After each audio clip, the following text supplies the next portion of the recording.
District 535 School Board is called to order at 5:30 p.m. April 5th, 2022 in room 137 of the Edison Building. Interested members of the public are welcome and encouraged to view this meeting remotely at youtube.com/ISD535, where the live stream video may be found. This board acknowledges this site and all RPS sites are situated on the ancestral land of the Dakota people, and we honor the Dakota nations and the sacred land of all Indigenous peoples. Present at this meeting are school board members, Superintendent Kent Pickell, a non-voting ex officio member, and Assistant Board Clerk, Ms. Michelle Severson. Ms. Severson, will you please call the roll? Thank you. Director Amundson. Here. Clerk Barlow. Here. Director Garcia. Here. Treasurer McLaughlin. Here. Chair Marvin. Here. Vice Chair Nathan. Here. And Director Workman. Here. Thank you. At this time, we provide an opportunity to say the Pledge of Allegiance. I pledge allegiance to the flag of the United States of America and to the republic for which it stands, one nation, under God, indivisible, with liberty and justice for all. 2.0, approval of the agenda. Are there any changes to the agenda? Move approval. Second. It's been moved and seconded. All in favor say aye. Aye. The agenda is approved. 3.0, comments to the board. As you know, although providing time for community members to directly address the board at meetings is not required, this board believes it's important, and we welcome those of you who are here to speak to us.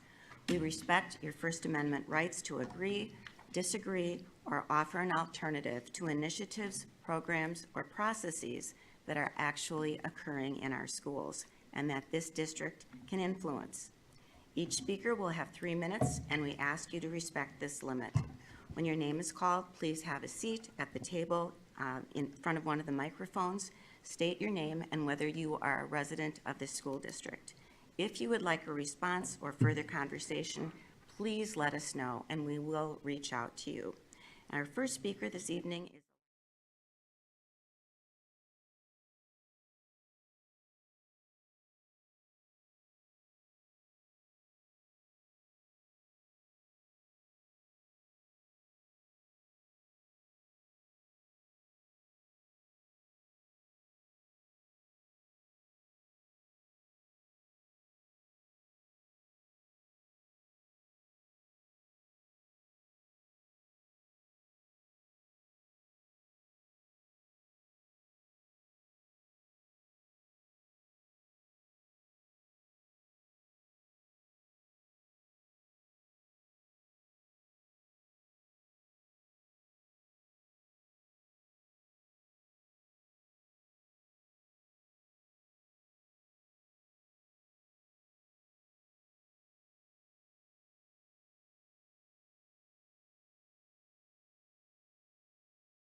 And outreach, feedback of staff development, staff planning and well-being days. This is an information item. Dr. Piquel.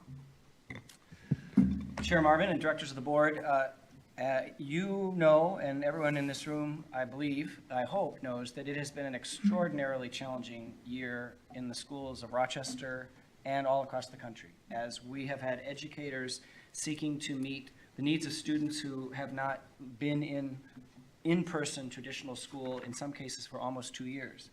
We've had teachers needing to completely redesign their curricula, even as they are teaching that curricula. It's the quintessential reinventing or inventing the airplane while you're flying it challenge. And our educators in Rochester have borne that challenge really in extraordinary ways. But a number of months ago, we decided more support was required. And so we made a decision with this board's approval to have 4 days in which our students did not report to school in order to give our educators time to plan and also, yes, to address their own well-being, which directly affects our student well-being. We intentionally placed those days at points in the year where we would have had 3 or 4 weeks without a break, and we intentionally placed them on Wednesdays. So there was no sense that this was about a long weekend in any sense. It's my sense that these days have been extremely helpful, as it has given our educators time not just to dig into their own curricula, their own work with kids, but to collaborate with their peers. And so what we wanted to give tonight was the board and the community a chance to hear a bit directly from some leaders and practitioners in our schools about how those days have been used. And I think it's very important because it was not at all lost on me, as I know it was not lost on this board, that this was at minimum an inconvenience for parents, and in some cases much, much more than that. We know that when you are not able to send your students to our schools, it places a burden on you, especially if you're working in a job that can't be done from home. And so we didn't take this step lightly, but we did it because we believed it was going to help us serve your students.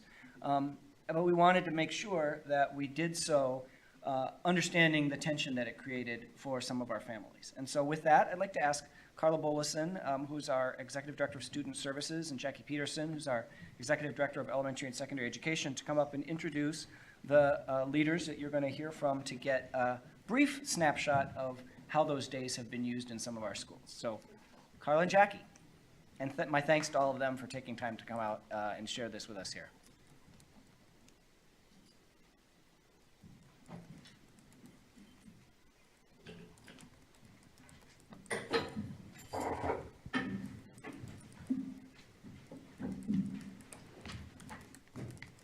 Good evening, board members. The superintendent just did my whole opening. So we will just move right into our presentation. We have a number of our staff here today from a couple of buildings to speak with you about how they have used the 2 planning and well-being days that we've had already. We have another one coming up on April 20th and the 4th on May 11th. So we will get started. They will have just some words to share with you, and if you have questions, feel free to ask at any time or at the end. We're going to start with Heather, and they will introduce themselves to you. Thank you. I'm Heather Hogan. I'm principal at Sunset Terrace Elementary. And first of all, I want to thank you for this opportunity to share feedback on the planning and wellness days. And on behalf of the staff at Sunset Terrace, I want to thank all of you for making the planning and wellness days possible. When I've asked staff for feedback on the planning days, the biggest response that I have received for them is gratitude.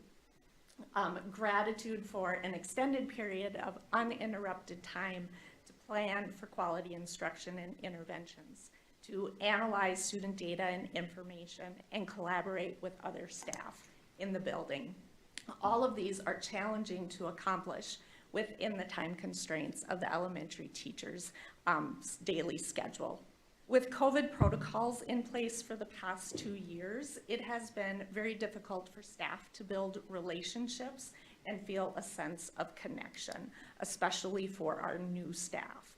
These days gave us an opportunity to have time and space to safely bring staff together to build connections while participating in some of our optional brain breaks that we planned for them.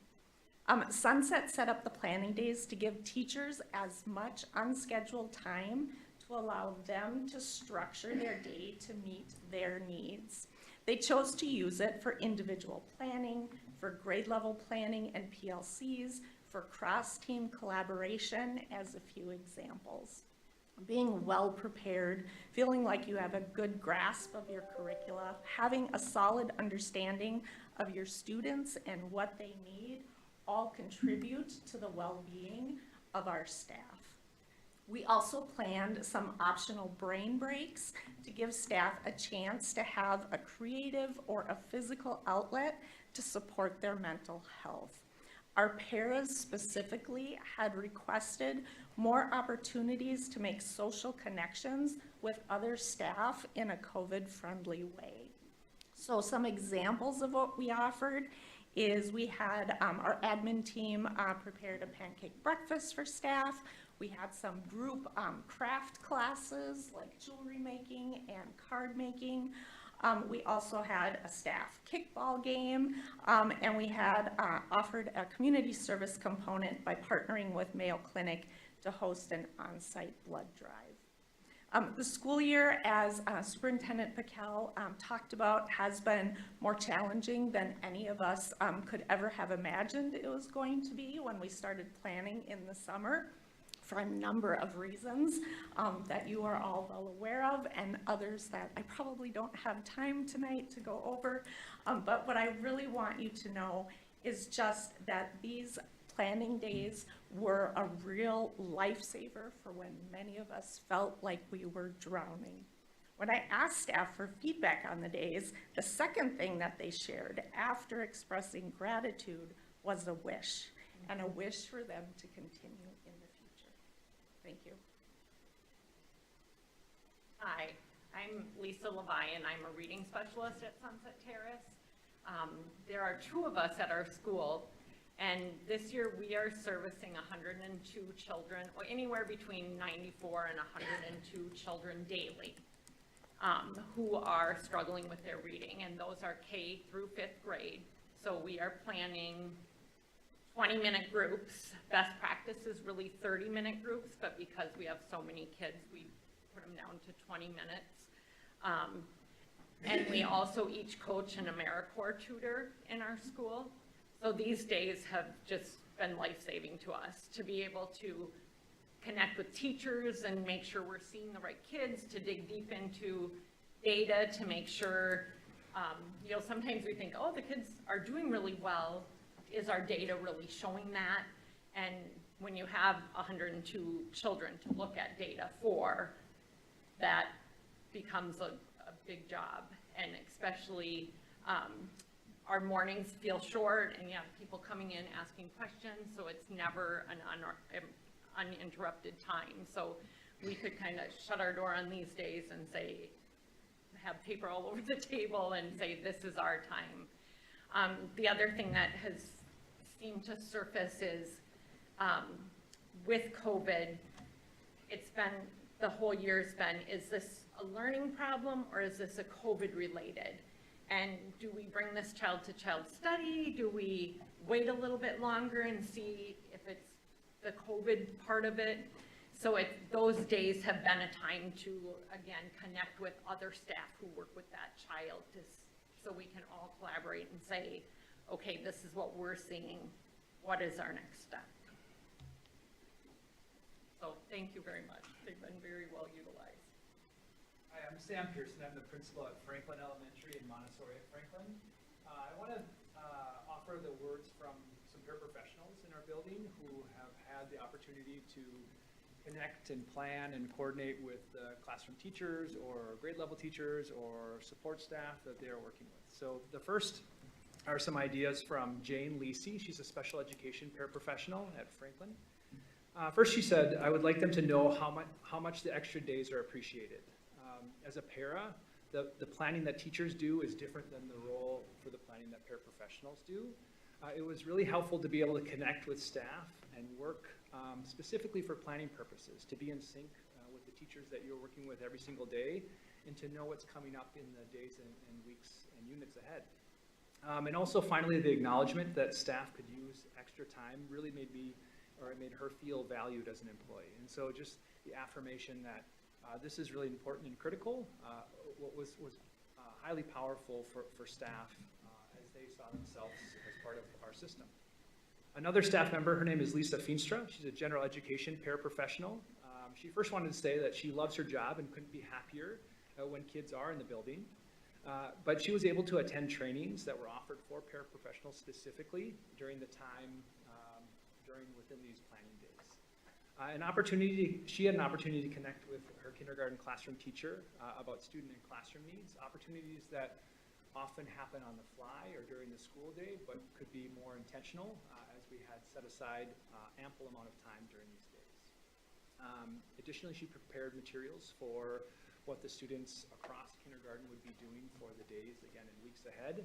And then finally saw this as a valuable opportunity to get ahead in the work that schools do.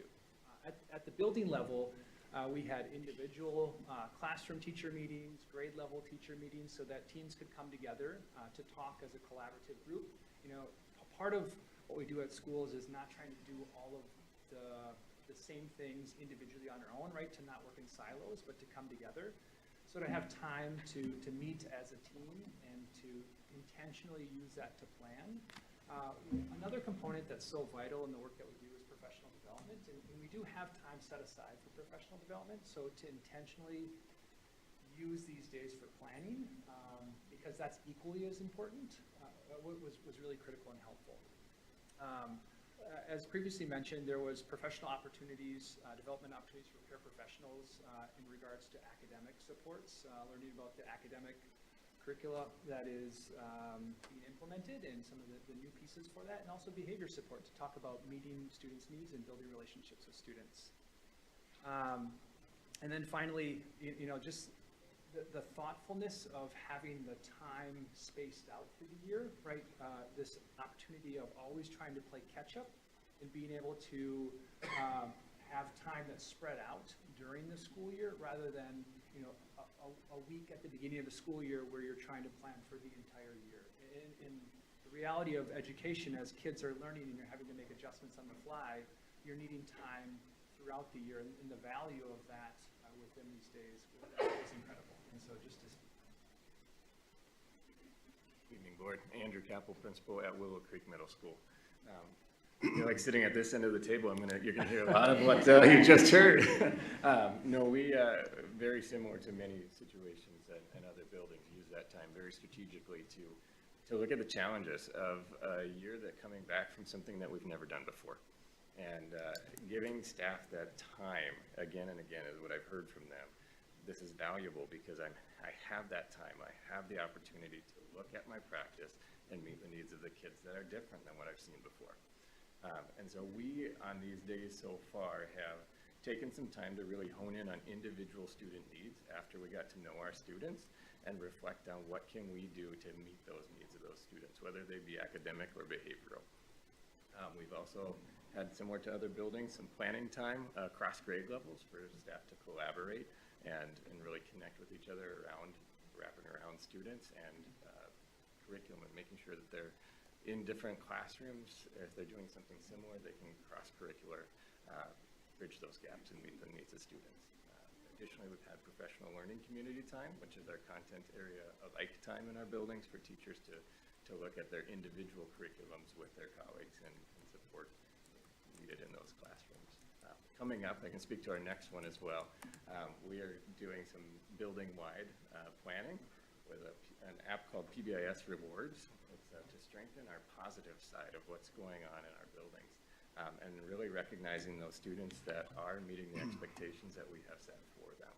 And so getting strategic within our classrooms. It's an app-based system that assigns points to students, and they can use those points to earn individualized rewards and pick out what they want to see. So we'll be spending some time training with staff on that, and really looking at what supports and needs do we have as we wrap up this school year, and how can we best support our students in that way.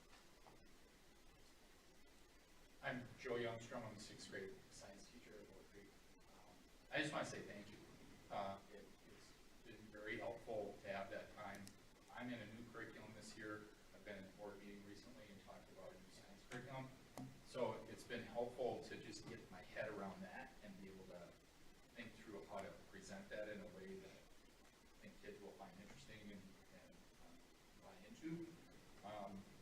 Besides that, we've had some chances to talk about how to deal with some of the things that are going on in kids' lives and how we can share with them techniques to deal with that. And one of them, I think board members might have this, an idea for this, is it's called push, pull, dangle. So you push down on your chair when you're feeling stressed, you pull up on your chair when you're feeling stressed, and you dangle your hands. And we've shared that with kids, and it's a good technique. It's something that helps them kind of process if they're feeling stressed about it. So, I just, again, I'm gonna keep this short. Just thank you for the time to catch our breath.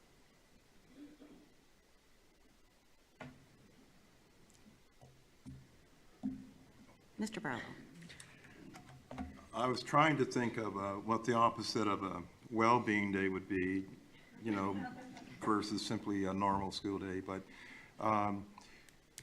so what were some of the possible lessons learned that can be incorporated into the days which aren't planning and well-being days? Were there any takeaways that you could see yourself extending into just our regular course of what you do?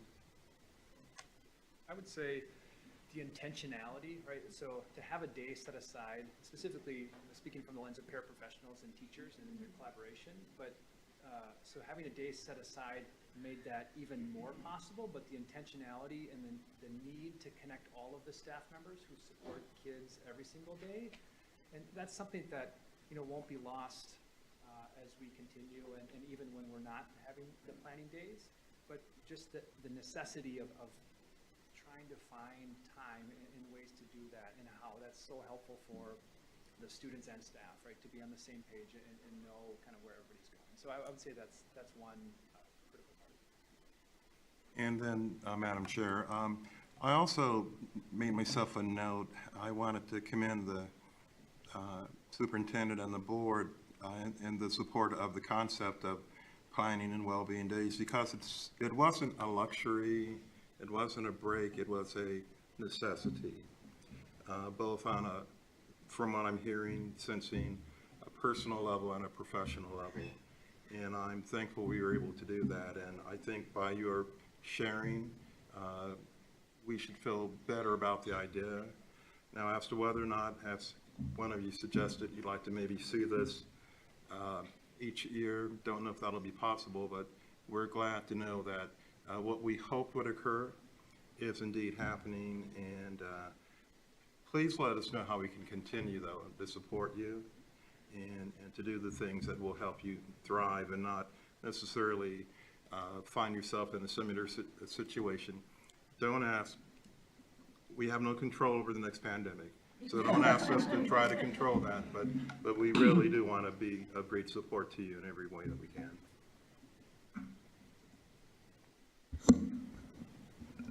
I'll put my thanks right back at you, because even though we gave you the time, you had to put in the effort to plan what was going to happen and get all of your staff on board, and in a relatively short time to get to that first one. So I appreciate the effort that you put in to make it meaningful for each other as professionals. And I don't want to put the superintendent on the spot, but what would be the process for us to consider whether or not to have these well-being days going forward in future calendar years? The calendar for next year is already collaboratively negotiated, designed, and approved, but as we did this year, you can make changes to the calendar. We've always done that very collaboratively, in particular with our Teachers Association, Principals Association. So it's an informal discussion. I've just sort of tried to take their pulse about what they would think of that. The struggle would be not only the impact on parents, but also lost instructional time, because this year we did not add additional days. I think that would have defeated the purpose, because the purpose was you're working on these days. It's not like a snow day. So I think we do need to take a look at that. I think the question for me will be what would the implications be of considering a change for the 2022-2023 school year, given that it's already planned? I think it's very promising to consider it for calendars in subsequent years that we haven't designed yet, because I think we could build it around some of the insights that we just had described for us. Again, that doesn't mean we couldn't do it for next year, but I'm treading a little more lightly there because that calendar has been planned and approved, and we've told families about that. I mean, I'm glad, Director Nathan, that you mentioned the fact that not only did our families have to pivot in 3 weeks for the first one, but so did our educators, and it's not how we like to do stuff. We like to be very planful. So I'd be glad to take a sort of more intentional look at it and loop back to the board with some thoughts on the implications of potentially extending some type of planning and well-being structure into the 22-23 school year, if that is something that the board would be interested in as an outgrowth of this conversation. I would appreciate that. One of the things when we established these planning and well-being days on a very short schedule, one of the questions was, can we come up with some alternatives for childcare if we have more time to work with partners or to come up with some sort of an internal arrangement. That would be high on my priority list, so that maybe we can have our cake and eat it too. Yeah, thank you. We will take a look at that too. And I just want to tell you, as teachers and leaders in our district, that there has never, ever been a harder time to be in your position. The kids who are coming back to school have spent 2 years traumatized. When all the talk is about the pandemic and people dying and adults arguing about vaccinations and masks and the things that kids love to do, you know, going to the park and going to movies, they haven't done that, and all of them have been traumatized, and you have been there and some of them have been challenging, but you have been there and have been a constant in their life. And not just the academic quality that you bring, but the emotional security that you provide for these kids is invaluable. So thank you. Thank you. Tell everybody else we said that too, okay? I would just say, maybe, Madam Chair, if I can just say, one of the things I have used these days as days when I can be in buildings for more extended, unstructured time than it's normally possible for me to do. So like on the 20th, I'm going to be over with Andrew and the team at Willow Creek, and it's by design. I was just over and talked with the faculty in a more structured way. I'm just going to be there. It's a great way for me to make some of those relationships. It may be something board members want to do as well. We don't want anybody to change anything because of that. I mean, you're going to do what you're going to do, and maybe I'll learn the app along with you. But it's been an invaluable time, because usually when we visit, we're in and out, kind of like I was last week at Sunset. And so we're right before the break. So it's maybe something we want to think about as a possible way to also have us use this as an opportunity to further support you on a more person-to-person kind of level. Absolutely. Thank you. Thank you.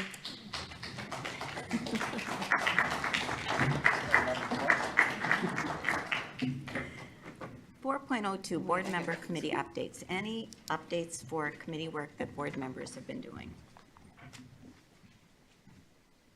Ms. Workman. Yes, I virtually attended the 3 keynote speakers from NSBA. And on the second one, I wanted to share 2 quotations from that meeting, which I thought were particularly appropriate to the group who was just here. The first one is, being supportive often means waiting and listening and more waiting until you're better able to understand the drama that someone is living through at the moment, something that may actually be keeping him or her from learning well. And the second one is, it's what you bring to the children every day, your listening, your caring, your enthusiasm, and your responding to their ideas, thoughts, and feelings that encourages and inspires children to ask questions and to be imaginative.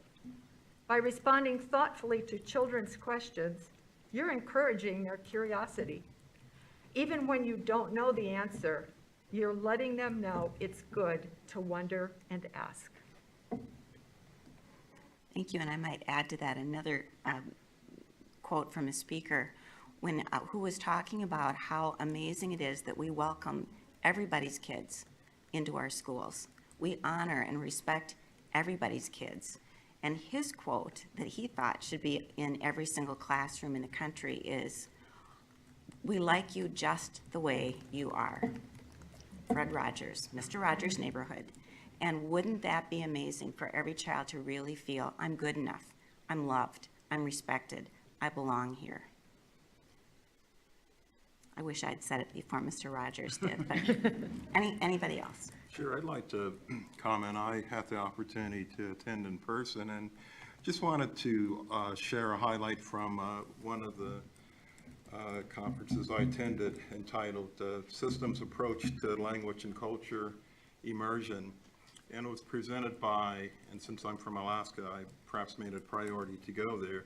It was presented by the Lower Kuskokwim School District, small district, yet very powerfully effective district, where they have incorporated the usage of elders into their schools who are willing to teach native languages and share cultural customs and traditions. And but perhaps the most impactful thing for me was when the elders also spoke of their being taken from their homes and forced to attend. Now, this is Alaska, so they were physically taken from Alaska to schools in Oklahoma, BIA, Bureau of Indian Affairs schools, and how that traumatized them then, and these elders are in their 70s, and how it continues to affect them. And I just marveled at their, and I don't want to misuse the word resiliency as it relates to how they were able to survive that, and yet share the story in hopes of we can learn from it and that we can become better as a result of that. You know, I just really hope that, I know we've had conversations about some of our programming through our American Indian Parent Advisory Committee, and maybe how elders could potentially be used there, or language even taught. And I'm further convinced of the value and benefit. And I should say for all students, it wasn't just a conference attended by board members of color. It was well attended by all, and I believe everyone present benefited from it. Thank you. Next item is the consent agenda. Are there any items to be removed for separate consideration? Move approval. Second. Been moved and seconded. All in favor say aye. Aye. Opposed? Consent agenda is approved. Madam Chair and Directors of the Board, just taking a couple of moments tied to one area of the consent agenda, which is our human resources actions. I want to touch on 2 points briefly. One, we are not going to tonight read the names of those valued, dedicated employees who are retiring from the district. And the reason for that is I was recently in one of our schools, and one of those employees who is still working in our schools and is going to be retiring at the end of the school year told me that when I announced he was retiring here at a board meeting, I did so before he told anybody in the school. And I'll be honest, he said, "It's nice to meet you, you outed me." I said, "What?" He was very good-natured about it, but he said he would much have preferred to have been able to tell his colleagues. And so even though of necessity this is in the board book as you take action on it, we're going to flip it to announce it at the conclusion of their service. So when we know that they're done. So we're not doing that tonight, but we will be doing it in the future when they actually finish. Because some of them, tell us 8 months in advance that they're going to retire, which we love because it allows us to plan ahead. So please continue to do that. One other point I want to touch base on, it's not before you tonight on the human resources agenda, but it will be, and that is the resignation and departure of one of our very valued leaders in the cabinet, Heather Nessler.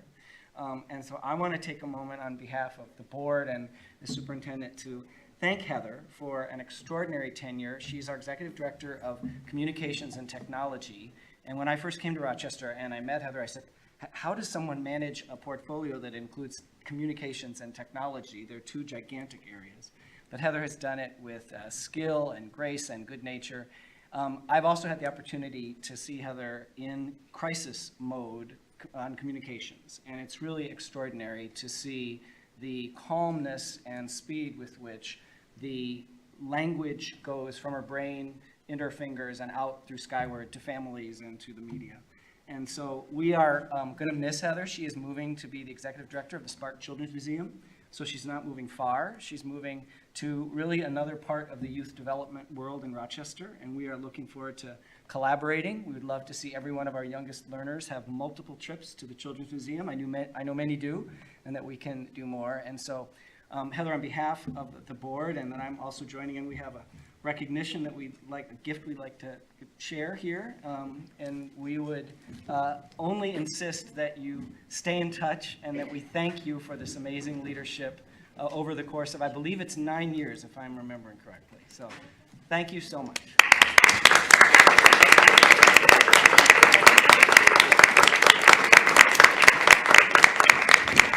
You want to make a speech? You're good at it. And Heather, before you do, from everybody at this table, that's a small token of our appreciation. I don't know how you have done this job for all the years you have done it. For people listening, she's the one at 4:30 in the morning on a snow day has to make sure every family and all the media know. She's the one when something wonderful or awful happens in the weekend.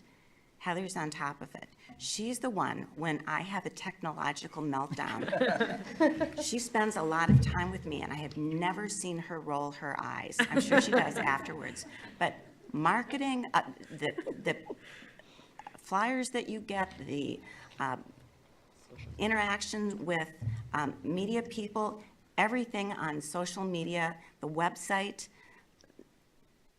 Heather and her team do all of that, and they do it 24/7. And Heather, I looked it up. The foundation of the word communication means to share. And you have shared your gifts, your skills with this district for so many years. And in doing so, you have made so many friends. So you may be gone from this building, but we're not going to forget you. And thank you. Oh, thank you. Now it's yours. Yeah, no. I don't normally roll my eyes in front of you, Jean. I usually wait until after. Just kidding. Thank you very much. I'm very humbled to be recognized, and I appreciate all of you. It's been a long 9 years, a lot of fun, and a lot of friends have been made along the way. My team has been remarkable, both communications and technology. So I know that you gave me the accolades, but it really goes, my team has been amazing. And to my cabinet colleagues, you guys are the best. So I appreciate the recognition tonight. These flowers smell delicious. Delicious, like, really good. They can smell them back here. So anyway, thank you. It is bittersweet to move on, but I also know that there will be some natural alignment with Spark and the Children's Museum and the work that the district is doing. And I love the district. You know that. I've been here over 9 years, and it has been a wonderful, wonderful journey for me. So thank you.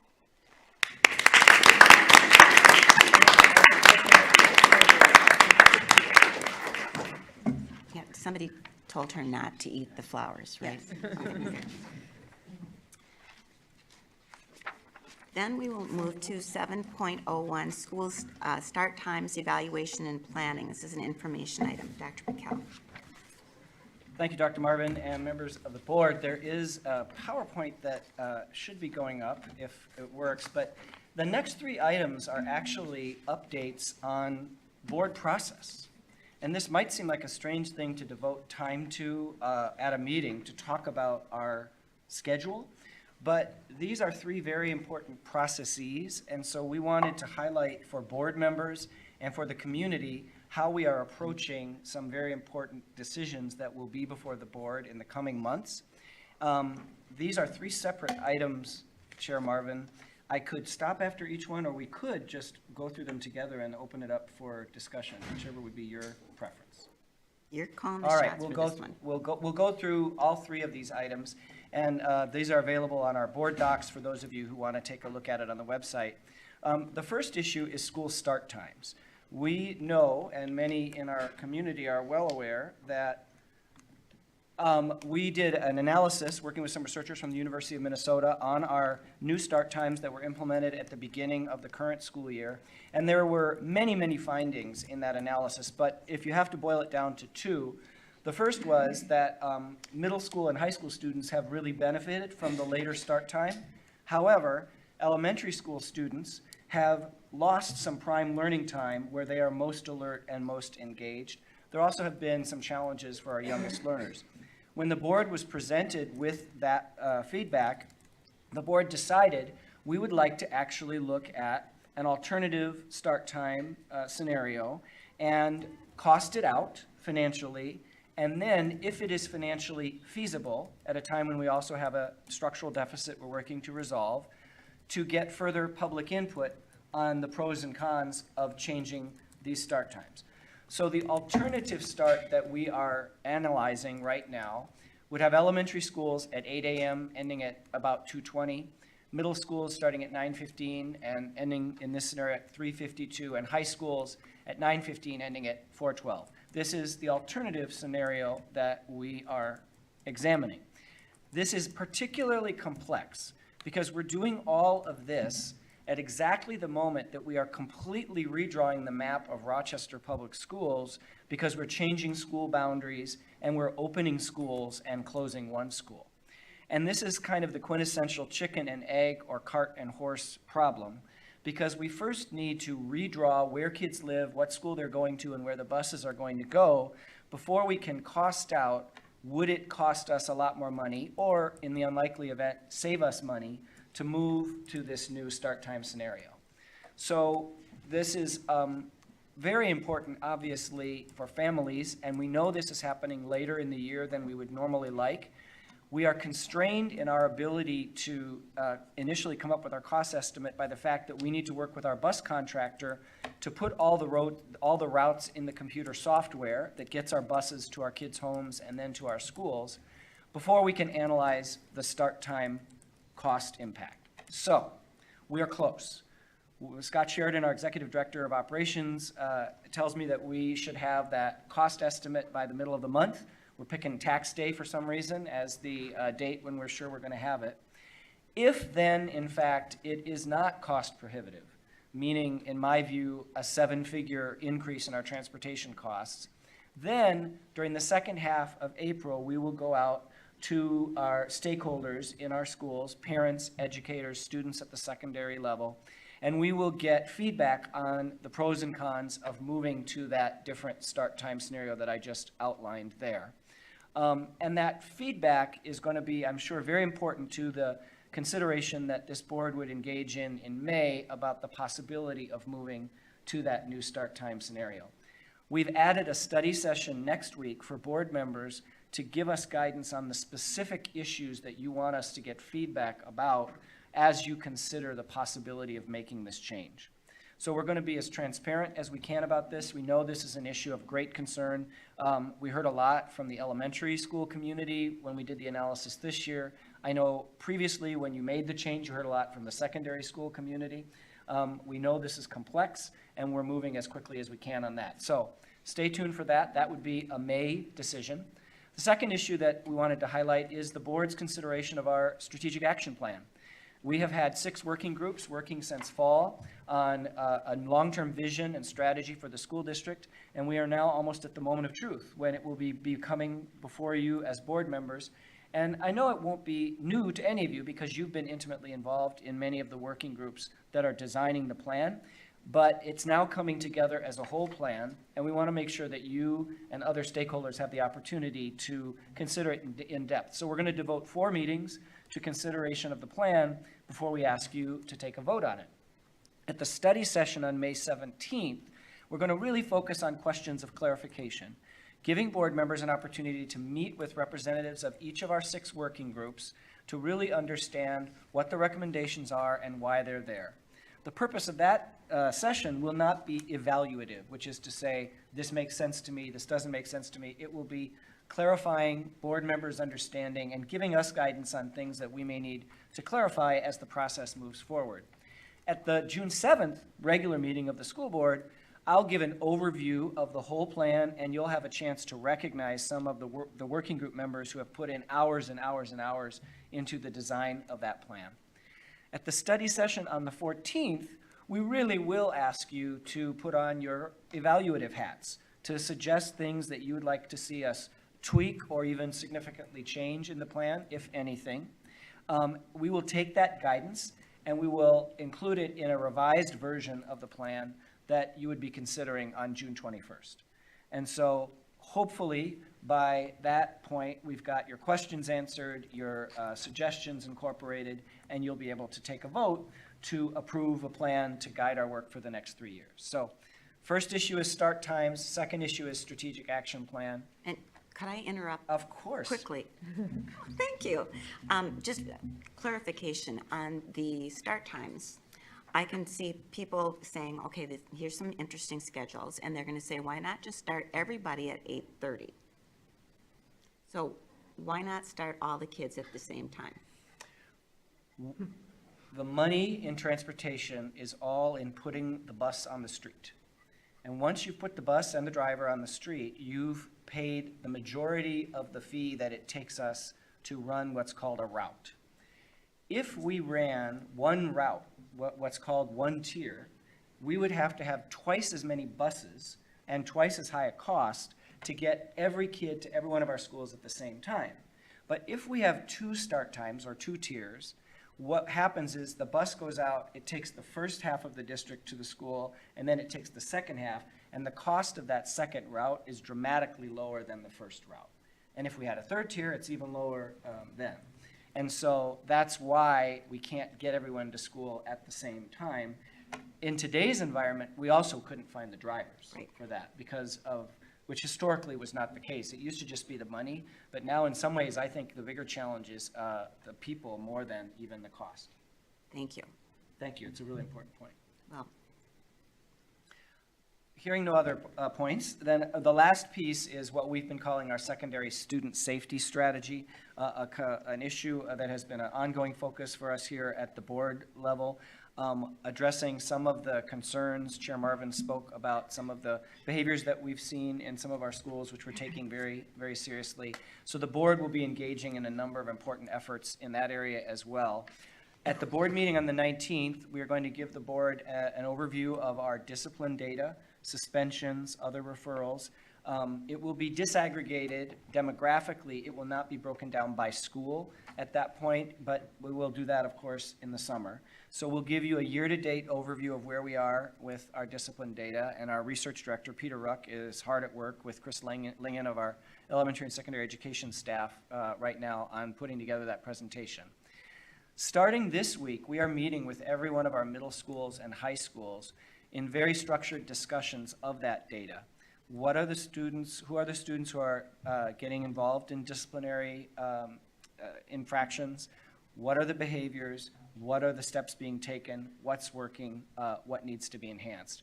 Those are 3 meetings in each one of those schools with an eye toward defining, solving, evaluating.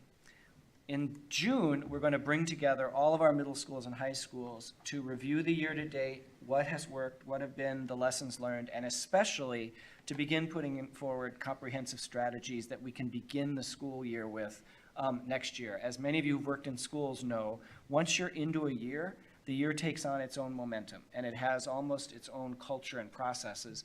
And when you start a new year fresh, you really need to have strategies around things like belonging, behavior, engagement very clearly in place.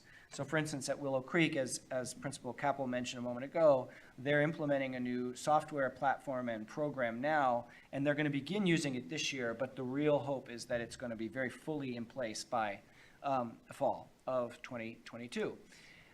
We are developing comprehensive safety and belonging plans for all of those schools, building on the work that we've done this year to date. And then during the summer, we'll be, first of all, launching, pending your approval, the new strategic plan, which has lots and lots of initiatives aimed at addressing questions of behavior and belonging.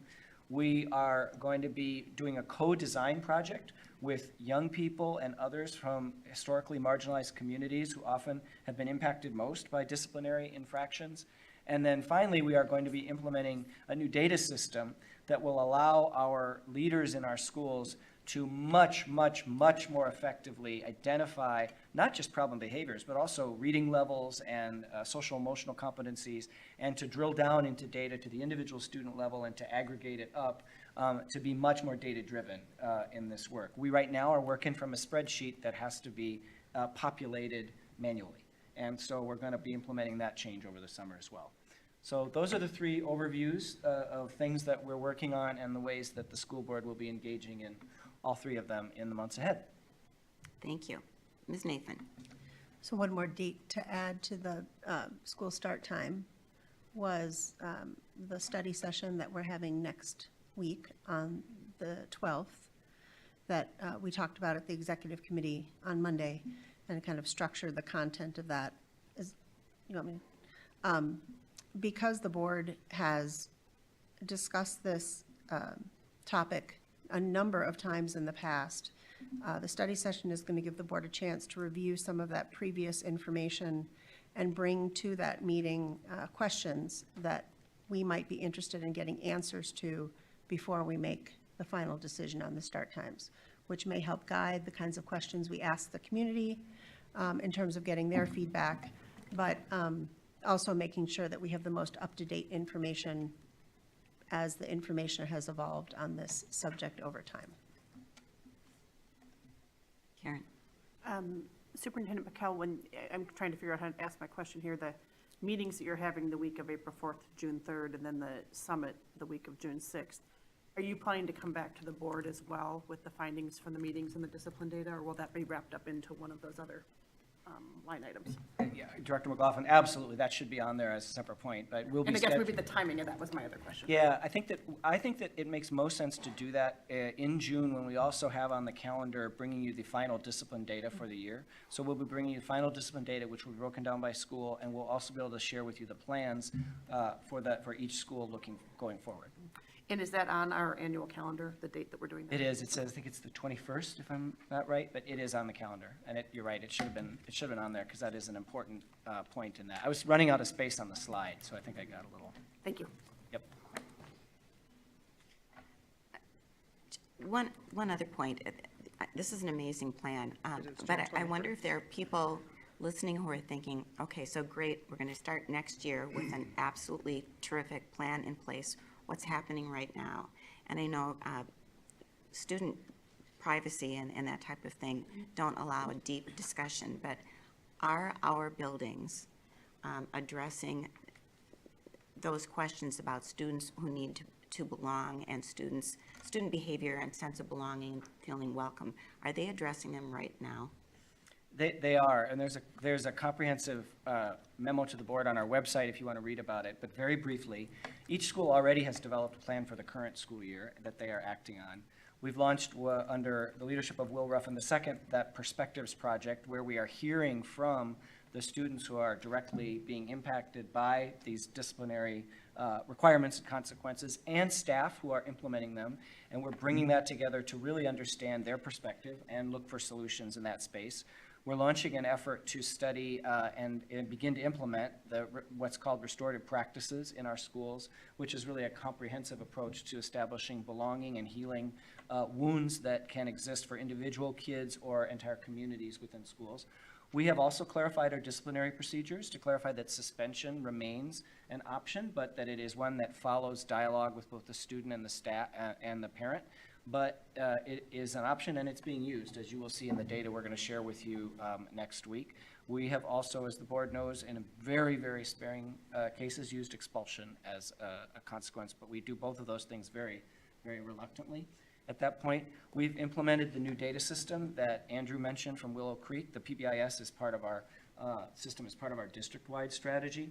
And then I'm really excited, and we'll be bringing back to the board more information on this, but we are going to be partnering with the Community Engagement Response Team, CERT, which is led by Andre Crockett and Bud Whitehorn, are going to be launching a pilot of Junior CERT in 2 of our schools. For sure, it's going to be Willow Creek, and we're going to have an after-school version. We are sure at John Marshall, and we're not exactly sure about the in-school, high school option, but we're working on that right now. And Will is mouthing Mayo, so we do have clarity on that.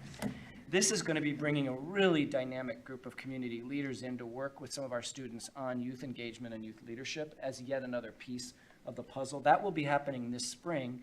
And if, as I hope and expect it will be, it is successful, then that's something that we could look at expanding next year as well. So all of those things are going on, and we're going to continue to look for more strategies going forward. Thank you.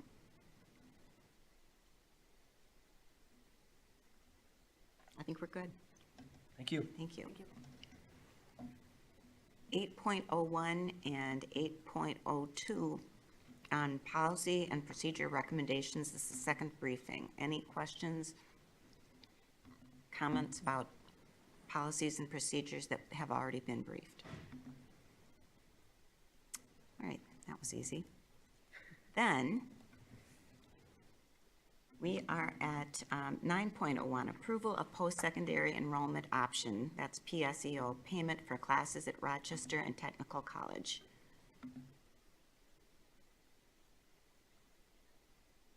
At Rochester and Technical College. Community. Community, well, community, it's understood, it's just not written there.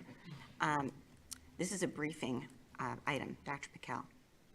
Madam Chair, Brenda Richmond from our Office of Curriculum and Instruction is here to answer questions if you have them. We do not have a presentation for you on this. The material, the information is outlined there. It is required in our board policy that you approve these payments for the opportunity that our kids have to study at RCTC as part of the post-secondary enrollment options structure in Minnesota that allows high school kids to take classes at post-secondary institutions for credit. So I recommend that you do approve this option, but Brenda can certainly answer any more specific questions if board members have them. Any questions, comments, discussion? This is a briefing item. Move to action. Second. It's been moved and seconded to move this to action. All in favor say aye. Aye. Opposed? It's now an action item. Be it resolved, the School Board of Independent School District 535 does hereby approve the payment to Rochester Community and Technical College in the amount of $786,143.35. Move approval. Second. It's been moved and seconded. All in favor say aye. Aye. Opposed? Motion passes. Thank you. Then 9.02, approval of Community Education Work Guide, wage and insurance rates for educational assistance in adult literacy and early childhood and school-age child care. Dr. Piquel. Chair Marvin and directors of the board, I'd like to recognize Amy Ike, who is our Executive Director of Community Education. This is a really, I think, positive step that we're taking to further enhance the great work that they do and the great employees that do it. Thank you, Dr. Piquel. Just a couple of words of background. This is an agreement that comes forward to you every couple of years. We're updating to the next 2-year cycle. You have a red line copy in board docs, so you can see some of the adjustments. Some of those are to align the benefit amounts to the other groups in the district, so we stay consistent with that. One of the big things that we're attempting to do this year is to move nearly all of those wages up to that $15 an hour level. So you saw that in the adult basic ed program at Hawthorne, our educational assistants, that's quite a jump. There doesn't happen to be anyone in that role right now. So there's not a cascading effect as you saw in the early childhood area where we have quite a few program assistants that work in our classrooms. And in that case, we matched the amount of that increase on the other wages that exist in that department so that there would not be someone new coming in that all of a sudden jumped ahead of somebody with years of experience. And so essentially just moved the scale up in early childhood. School-age childcare, the only exception to the $15 rule is the high schoolers. So they can get there eventually. Questions? And this is more a question for Mr. Carlson. This is not coming out of the general fund, correct, because it's community ed, so it won't affect our budget challenges. Correct. Right, all these positions are funded out of what we call Fund 4 rather than Fund 1, the general fund. I just wanted to thank you, Amy, for the simplicity of the presentation and the recognition for honoring those who work hard in this particular area. Thank you, Deb. And you provided us with a lot of information ahead of time, so, you know, simpler is better. But thank And you. the red lined copy of the agreement helps to be able to look at ahead of time. Yeah, it's So- very informative. This is a briefing item. Move to action. Second. It's been moved and seconded to move this to action. All in favor, say aye. Aye. Opposed? It's now an action item. Be it resolved, the School Board of Independent School District 535 does hereby ratify the 2022-2024 Community Education Work Guides for non-certified and auxiliary staff. Move approval. Second. Moved and seconded. All in favor, say aye. Aye. Motion opposed? Motion passes. You could count to 7 in the voices. Yeah. It's a gift. 9.03, probationary teacher non-renewal. Dr. Piquel. Dr. Marvin and directors of the board, I'd like to ask Carl Bakken, our Executive Director of Human Resources, to come up in case there are any questions or issues. There is, to my knowledge, not a presentation that we need to have. Yeah, and so would, pending no need to go to closed, then Carl can probably even remain seated, but. I thought you needed a little exercise there, you know. Okay, this is a briefing item. If someone would move it to action. Move to action. Second. It's been moved and seconded to move this to action. All in favor, say aye. Aye. Opposed? It's an action item. Now therefore be it resolved by the School Board of Independent School District 535 as follows. Pursuant to Minnesota Statute Section 122A.41 Subdivision 2A, the school board hereby declines to renew the annual teaching contract of the following probationary teacher effective at the end of this school year, Karan Makija. As a result of this resolution, the district's employment relationship with the above-named teacher will terminate effective June 30th, 2022.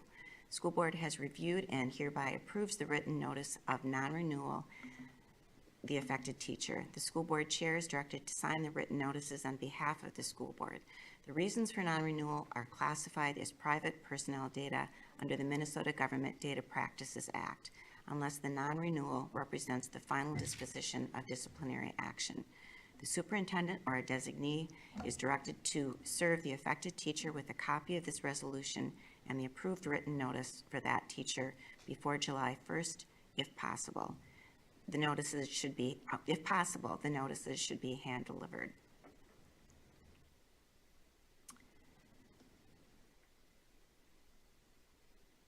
Move approval. Second. It's been moved and seconded. Ms. Severson, will you do a roll call vote, please? Thank you. Director Amundson. Aye. Director Barlow. Aye. Director Garcia. Aye. Director McLaughlin. Aye. Director Marvin. Aye.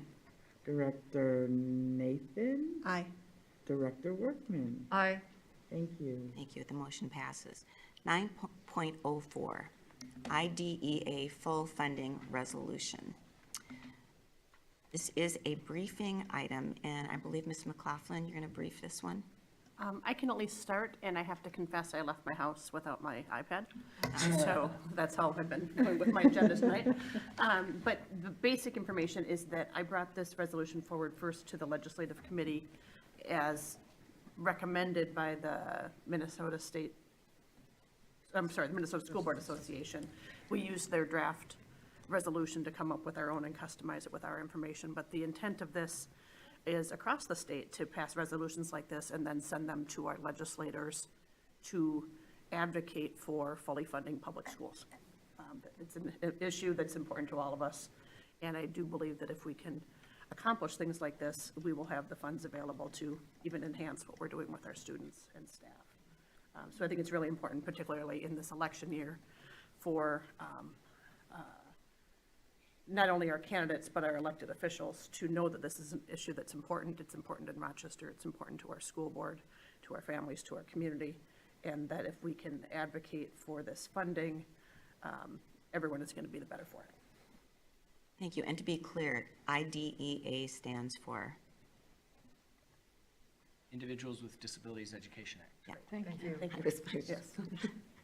Okay, you get the points for that one. Yeah. No, and that's important for people to understand that that's what this is about. And just to give a little bit more about that, one of the reasons the federal funding under the IDEA is not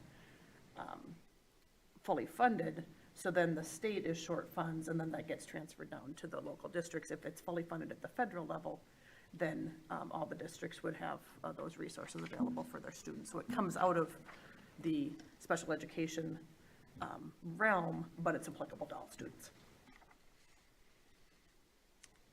And my understanding is when this was first envisioned and passed at the federal level, it was with the stipulation that it would be fully funded, and then has not been. And Ms. Workman's pulling up the chart that Mr. Carlson helpfully shared with us. What I was surprised by with this chart is that it should be 40% of the expenses to be the federal share. It's currently only 6%. I knew it was less. I didn't know it was that much less. And that demonstrates the significant financial implications this has for our district.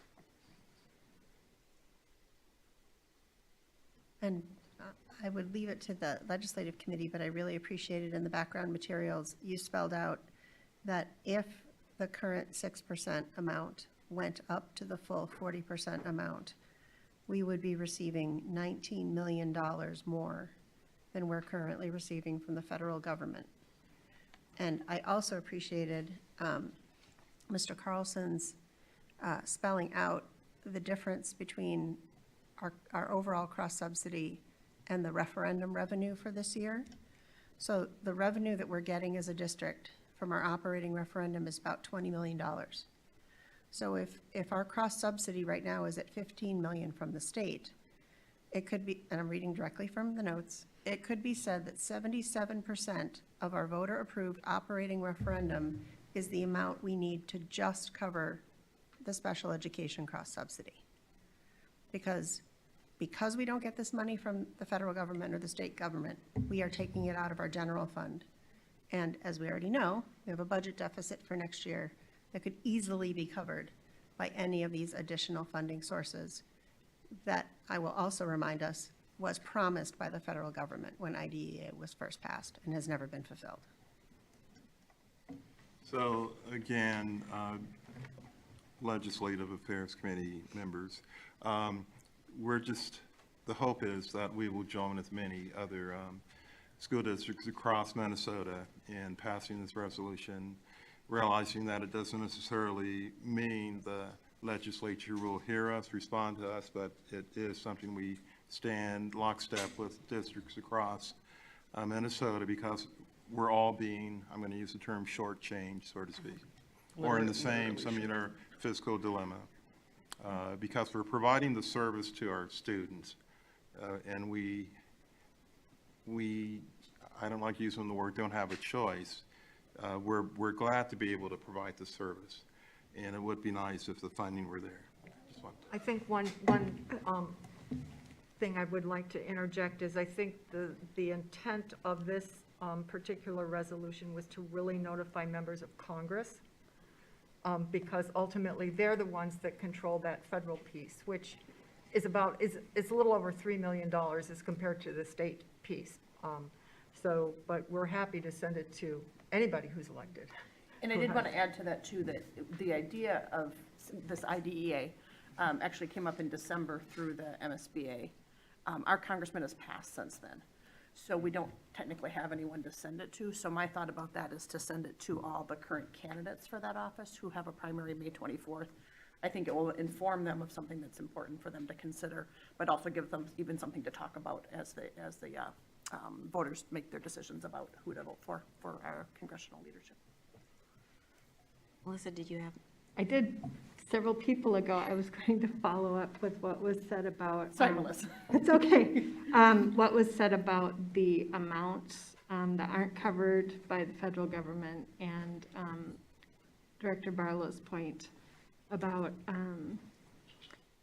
we're all of the districts are in this together, but this hasn't been addressed in recent years, and unless my memory is foggy, but I remember in past years it being discussed that Rochester has even higher special ed needs than other districts because being a medical community, we tend to attract families who have chosen Rochester as a place to live because of the excellent care that their students get at our medical facilities. So I would take that and raise it and say, not only are we in the same boat as other districts who are struggling, we might be struggling to a slightly greater extent because of that, which again, I think is a testament to our years of good fiscal management to have been able to fill in that, maybe slightly greater gap throughout the years. And I think it's important for our community to realize perhaps the additional level of service that Rochester Public Schools provides on the same dollar amount that other districts get. Something to keep in mind. Absolutely. We have a number of students here with profound needs, and we are honored to serve them. It is expensive, though, and we are not getting the funding. This has been years and years. We have been underfunded year after year, and the promise was broken. We need to do our best for every child. So this is critical funding. Pardon? I'd like to move it to action. Oh, and I'll second that. good.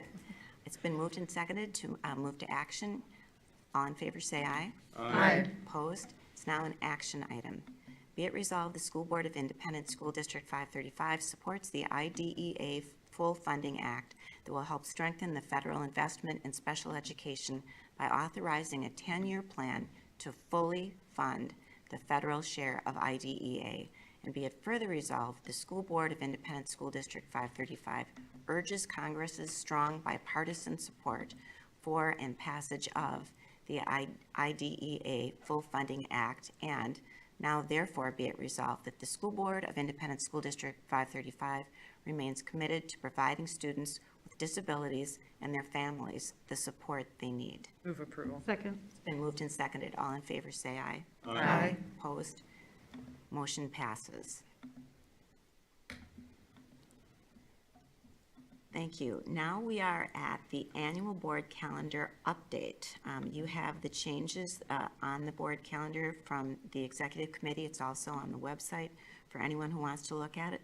Are there any issues board members see with this calendar or any agenda items they would like considered for a future meeting? Hearing none, we will move on with this announcement.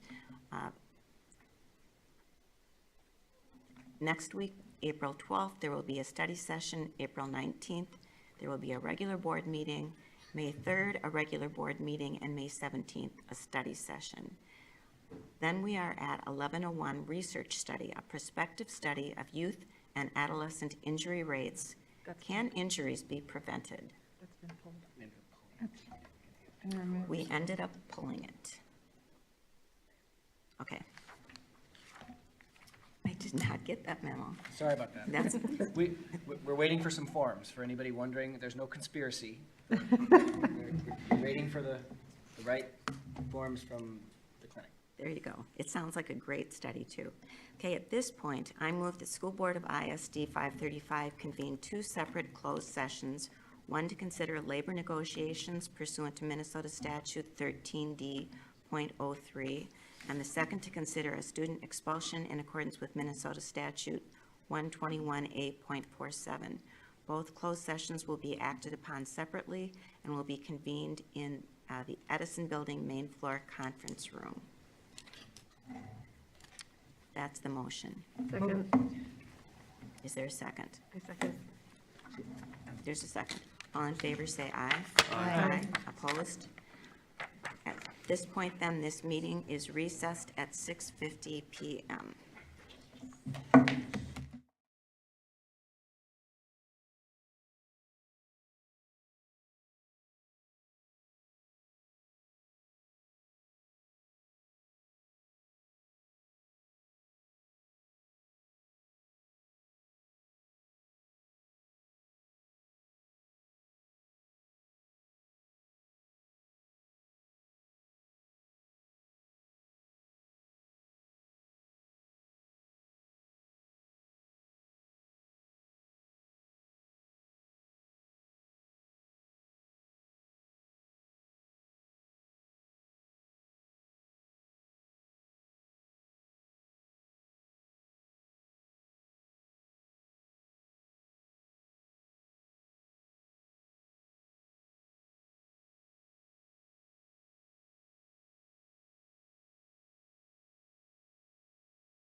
7:36 p.m. and we are reconvened in the boardroom. Mr. Barlow, would you read the list of those involved in the closed session for expulsion? Jean Marvin, Jackie Peterson. Do you want me to read the positionals? No. Positions? Okay.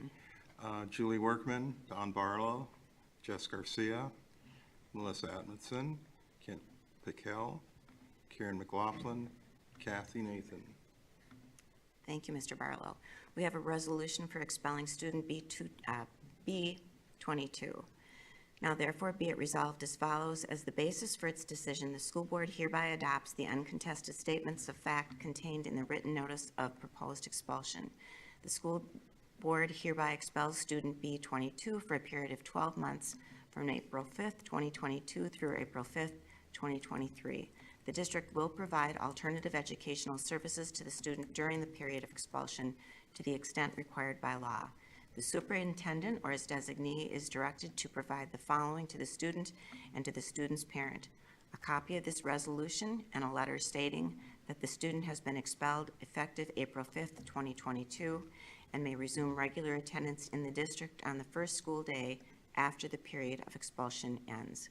The superintendent or his designee is directed to make an electronic report of this expulsion to the Commissioner of the Minnesota Department of Education within 30 calendar days as required by Minnesota Statute Section 121A.53. That's the resolution. Is there a second? Second. It's been moved and seconded. Ms. Severson, would you do a roll call vote, please? Thank you. Director Amundson. Aye. Director Barlow. Aye. Director Garcia. Aye. Director McLaughlin. Aye. Director Marvin. Aye. Director Nathan. Aye. And Director Workman. Aye. Thank you. Thank you, and the motion is passed. It is now 7:38 p.m., and we are adjourned.